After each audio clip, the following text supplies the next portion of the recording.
নিষিদ্ধ জঙ্গি সংগঠন আনসার ফিল হিন্দাল শরকিয়ার প্রধান অস্ত্র সরবরাহকারী আব্দুর রহিমকে গ্রেফতার করেছে ঢাকা মহানগর পুলিশের counter terrorism and transnational crime unit. গোয়েন্দা তথ্যের ভিত্তিতে বাংলাদেশের গাজীপুর থেকে তাকে গ্রেফতার করা হয়। অভিযানে তার দেওয়া তথ্য মতে বিপুল পরিমাণ অস্ত্র ও বিস্ফোরক জব্দ করেছে সিটিটিসি। পুলিশ জানিয়েছে, গ্রেফতার আব্দুর রহিম 2019 সালের দিকে রহিম ডাকাত গ্রুপের নেতৃত্ব দিয়ে বাংলাদেশের রামু ও নাইখুংছড়ি এলাকার সন্ত্রাসী কার্যক্রম পরিচালনা করে আসছিল। সম্প্রতি সে জঙ্গি সংগঠন জামায়াতুল আনসার ফিল হিন্দাল শরকিয়াকে অস্ত্র ও গোলাবারুদ সরবরাহ করেছিল। সরবরাহকারীকে আমাদের সিটিআই টিম প্রথমে ঢাকা থেকে গ্রেপ্তার করে এবং তার দেওয়া তথ্যের ভিত্তিতে বান্দরবান জেলার নাইখিংছড়ির গভীর বন থেকে বিপুল পরিমাণ অস্ত্র গোলাবারুদ উদ্ধার করে। এবং আপনারা জানেন যে জামাতুল আনসার ফিল হিন্দাল শরকিয়া একটি উগ্রবাদী সংগঠন।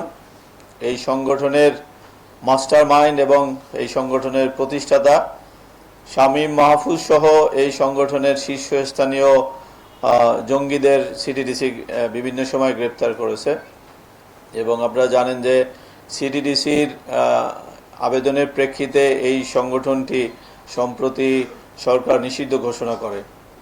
গত বছরের জুন মাসে আমরা যখন এই সংগঠনের মাস্টার মাইন্ড প্রতিষ্ঠাতা শামীম মাহফুজকে গ্রেপ্তার করে, আমাদের এই সেম টিমেই তাকে গ্রেপ্তার করেছিল এবং তাকে আমরা বিভিন্ন মেয়াদে পুলিশ হেফাজতে এনে একদম নিবিড় জিজ্ঞাসাবাদ করেছি।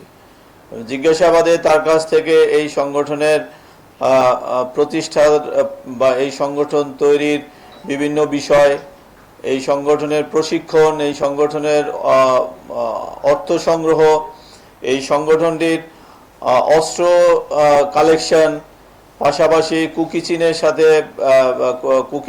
রাজধানী ঢাকার ডিএমপি মিডিয়া সেন্টারে আয়োজিত এক সংবাদ সম্মেলনে এই সমস্ত তথ্য জানিয়েছেন counter terrorism and transnational crime ইউনিটের প্রধান ও অতিরিক্ত কমিশনার মোহাম্মদ আসাদুজ্জামান। তিনি জানান, গাজীপুর অভিযান চালিয়ে তাকে গ্রেফতার করা হয়।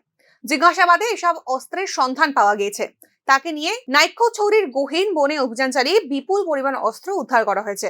ঢাকা থেকে মনির হোসেনের রিপোর্ট, নিউজ নাও।